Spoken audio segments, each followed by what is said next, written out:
Merci beaucoup. Bonjour. Comment ça va? Jeff Wa, Martin Luther King. Tertubi Rafet Nu.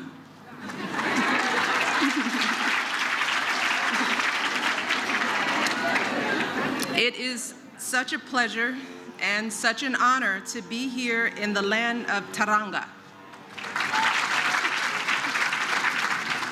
I want to start by thanking your wonderful First Lady, Madam Saul, for that very kind introduction. As fellow First Ladies and fellow mothers, we both care deeply about the health and well-being of our next generation.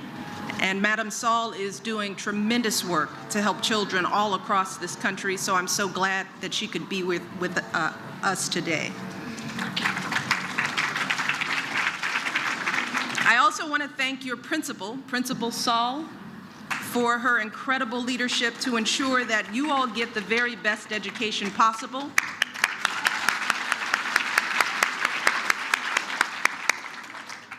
But most of all, I want to recognize all of you, the extraordinary students of this outstanding school. You all are the reason I wanted to be here today, because I am so impressed and so inspired by all of you. I'm impressed by your academic achievements, by how hard you're studying, and how well you're doing on your exams. I'm inspired by your leadership skills, by how you're running your student government, meeting with so many prominent women leaders, and preparing yourselves to become the next generation of leaders in your community. With your hard work and focus and diligence, you are following in the footsteps of so many of the distinguished alumni of this school, journalists like Diabo Basan, businesswomen like Kumba Lam Cham, and so many others. As you continue on this path and graduate from this school, it is clear that you will be more than ready to take on the challenges both here in Senegal and around the world. You will be the ones who will make the scientific discoveries that cure disease. You will be the ones who will draft the laws that guide this country. You will be the ones who will build the businesses that move Senegal forward for decades to come. But of course, I know that what you all are doing here isn't always easy.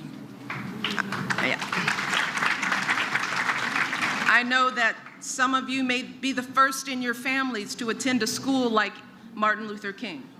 So there might be people at home who don't quite understand what you're going through as you work to succeed here.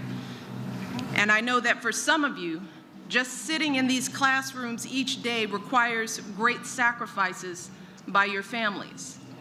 I know a little bit about this from my own experience. See, like many of you, I didn't grow up in a family with a lot of money.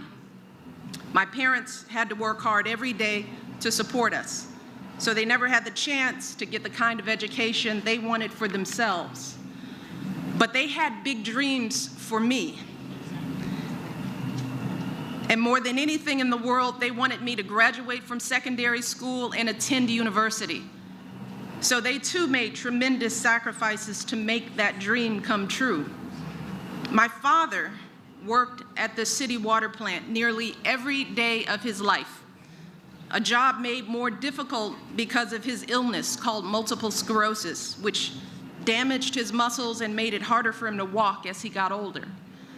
But no matter how tired he was, no matter how much pain he was in, every morning my father would pull himself out of bed, would go to work to support our family. And my father sacrificed and saved so that he could pay my university tuition. He even took out loans when he fell short. And let me tell you, there is not a day that goes by when I don't feel the weight of my father's sacrifice on my shoulders. That was even more true when I was in school like all of you. That's why day after day, I made sure I did everything in my power to make him proud. So I got up early to study. I stayed up late doing my homework. And despite my efforts, there were still plenty of people who doubted whether a girl from my humble background had what it took to succeed. But I ignored the doubters and kept pushing forward. And I graduated from secondary school at the top of my class, and I went on to get a bachelor's degree and graduate degrees in law from two of the best universities in my country, and those degrees opened up so many opportunities for me to fulfill my dreams. So over the course of my life, I've worked as a lawyer, as the director of a youth organization, and as vice president of a hospital. Because I had a good education, I was able to provide for my family, give back to my community, and now serve my country as First Lady. So I know that it can take real courage to pursue your dreams, to come to this school, to pour yourself into your education, to envision possibilities for yourselves that no one could ever imagine. But don't ever forget that by investing in your education, you are doing the very best thing you can do, not just for yourselves, but for your children and your grandchildren. And you're also doing the very best thing that you can do for your country. That's true here in Senegal and in the United States and across the globe. When girls are educated, their countries become stronger and more prosperous. That's why here in your country and in my country as well, our leaders are working so hard to expand educational opportunities to more and more young people, especially our young girls.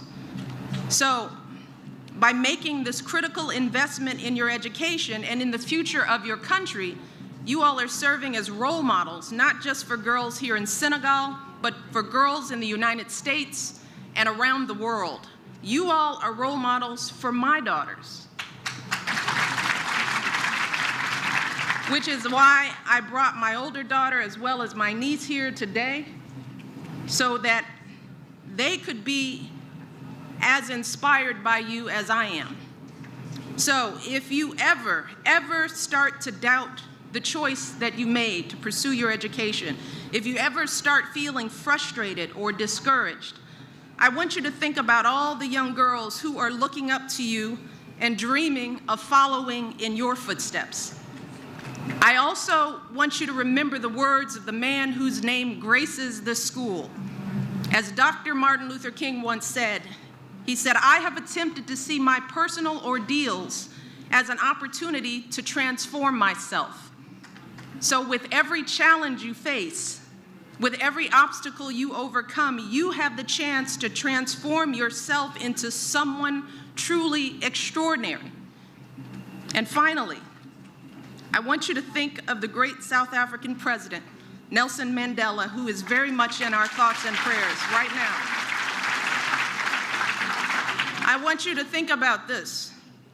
If President Mandela could hold tight to his vision for his country's future during the 27 years he spent in prison, then surely you all can hold tight to your hopes for your own future.